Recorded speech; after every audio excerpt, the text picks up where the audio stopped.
Hi, my name is Heriberto Godina, and I'll be presenting on AI literacy and ethical integration in teacher preparation. My study explores the integration of artificial intelligence, AI tools as study supports within a teacher education program, specifically to advance digital literacy and future readiness. I focused on the science of teaching reading, which is a required examination for teacher candidates seeking certification in the state of Texas. But the science of teaching reading exam actually has been adopted in many states throughout the country. I think it's been adopted in well over 30 states around the United States as a requirement for teacher certification.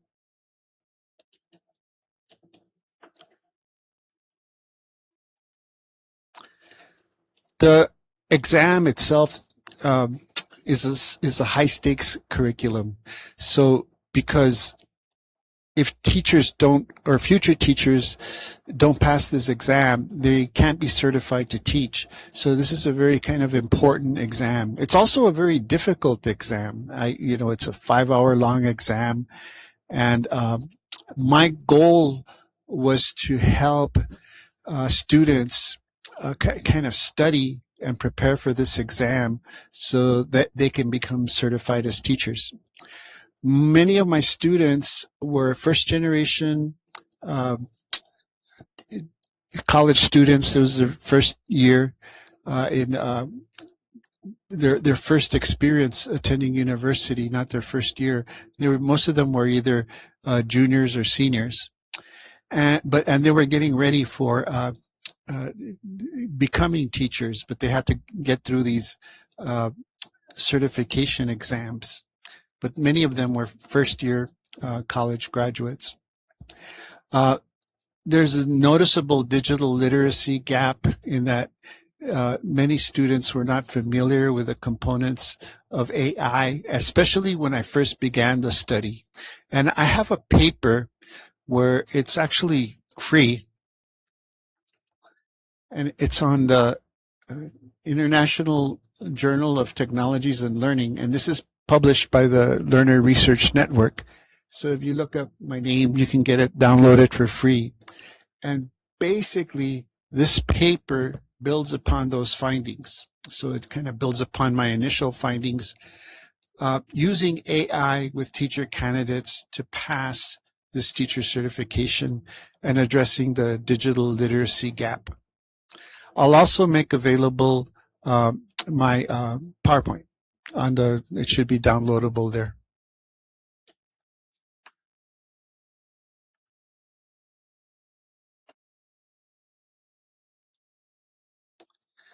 The study was conducted in the Southwest at an Hispanic serving institution, and my cohort was predominantly female Mexican-American teacher candidates.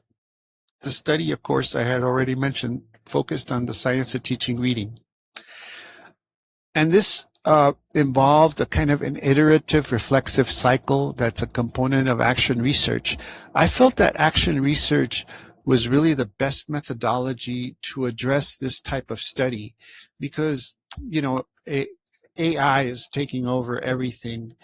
And I wanted to really learn about how to best use AI in my classroom, not only to educate myself, but also to help my students, because I noticed that there was a range of competency between my students. Some students were comfortable using it. Some students were using it badly, and some students were very reluctant to use it. And part of their reluctance was due to the fact that the university, many professors, especially older generation, they prohibited using AI for any reason. They saw it as a form of cheating. So students received mixed messages about whether or not to use AI, but I fully opened the doors to using AI in my classroom, but I also addressed the ethical components for using AI. So I didn't want to just relegate it to a form of cheating, which was kind of like a big accusation. So This was an iterative, reflexive cycle where we constantly revisited and reflected upon how we were using AI in the classroom and what we were doing. I noticed right away that students, I kind of surveyed them and noticed that they predominantly were using ChatGPT and Grammarly. And it was really interesting because I had students that had initially told me that they would never use AI. That, I remember this one student told me that I would never use AI. It's like cheating. And then later on, I found out that she was using Grammarly. And and I told her, like, Grammarly is a form of AI. It has AI in there. And so she was kind of surprised, like, well, I guess I have been using AI. So AI has actually permeated a lot of spaces that students may not be aware that they're using it. So that's another interesting finding. And I really made a point to have my students reflect on their AI usage. So I would have them handwrite reflections on their AI experiences. And there's a reason for that. I wanted them to handwrite it because some research shows that when students write by hand, they tend to remember more about what they've written. And I also wanted to dissuade them from, like, using AI to generate a reflective response. I wanted to get a genuine response. And I also invited the students to participate with me to kind of, work with me in terms of understanding AI and embracing these ethical dimensions for not using AI when I asked them not to use it. And many of them really were great about collaborating and kind of putting their best foot forward for the best use of AI in their studies. So there was a kind of an ethical component that was a part of the study, and there was also a culturally responsive support because my students are minority, like Mexican American female, and predominantly Spanish speaking in the Southwest. So we used AI as a content review, so like basically reinforcing science of teaching concepts. So we would actually, I would teach them how to use AI to kind of, deconstruct a particular concept, a particular definition, or a practice. Because AI is wonderful for research in terms of getting into the granular detail of a particular, practice or strategy or definition. I would actually encourage them to use research, like to have a particular prompt for looking at teacher education research that could provide them with more insight into a particular science of teaching reading strategy. We also used AI for constructing practice quizzes, and these practice quizzes were aligned to the science of teaching reading exam that was the required examination. So this was like practice. So we would plug in to ChatGPT like curriculum that was going to turn up into the science of teaching reading exam and then generate kind of parallel questions that students could quiz themselves on and practice on. And then I also encouraged writing feedback. So like I would give them feedback on their writing using Grammarly and also using the handwritten reflections. So we would actually kind of step back and reflect on where and how we could improve. So there were some components for like the ethical considerations that I had for the study.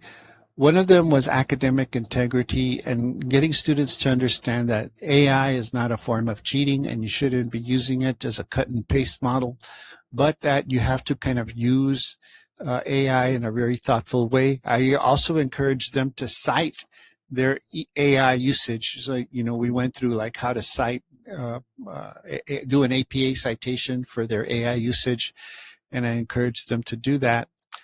And I also wanted for students to get a sense of their autonomy. So in other words, I wanted students to see how they were responsible for their own learning, and they had to be kind of independent about how they used AI. And I wanted to respect their choices for their independent kind of understanding of AI and independent growth with AI. So there was this aspect of student autonomy that I thought that was very important to get across. So I also feel that AI tools are a form of emancipation because they kind of level out the playing field. Some research shows that AI tends to help the students that are least likely to stay in the university. So in other words, it tends to help students that are very disadvantaged. It's kind of like a lifesaver for them to kind of correctly use AI to help them at their level to kind of understand a particular theory or keep going in a particular class. In this sense, I kind of saw AI as a form of social justice in terms of helping a minority student population kind of leverage the existing curriculum where they were not very present within that space. One of the interesting components of this research uh, is the use of what I call contrapuntal exercises. So because I wanted to get at an ethical mastery of the curriculum, I had the students do assignments that were non-AI generated. So in other words, I distinguished between AI generated assignments and non-AI generated assignments, such as the handwritten reflection would be an example of a non-AI assignment because they have to be handwritten. Also, I would ask them to do uh, demonstrations of what they were learning. So they'd have to do a video demonstration of a particular strategy, such as print referencing, where they use their fingers to highlight components of phonemic awareness for children. So there were elements that were actually could have been informed by AI because it helped build content knowledge, but their demonstration, their mastery was done without AI support, if that makes any sense. So there was this negotiation between AI usage and non-AI usage demonstrations. So the AI materials included, content review, practice quizzes, writing feedback. Those were generated with AI support. But the students' original work, such as video demonstrations, drawings, we made wide use of semantic maps where students would draw kind of like a semantic map of their content knowledge. Those were non-AI generated.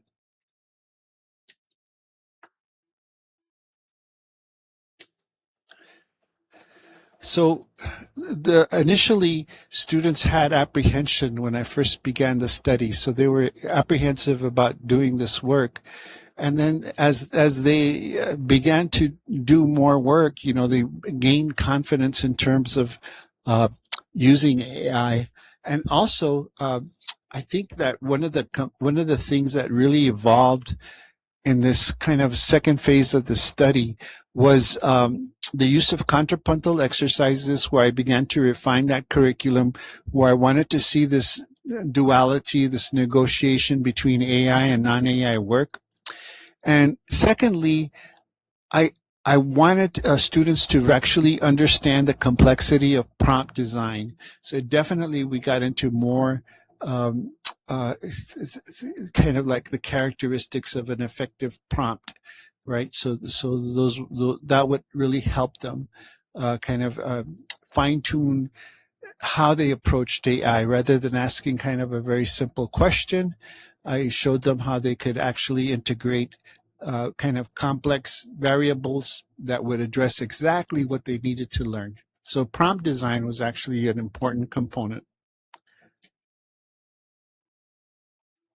So my students did feel empowered through the use of AI.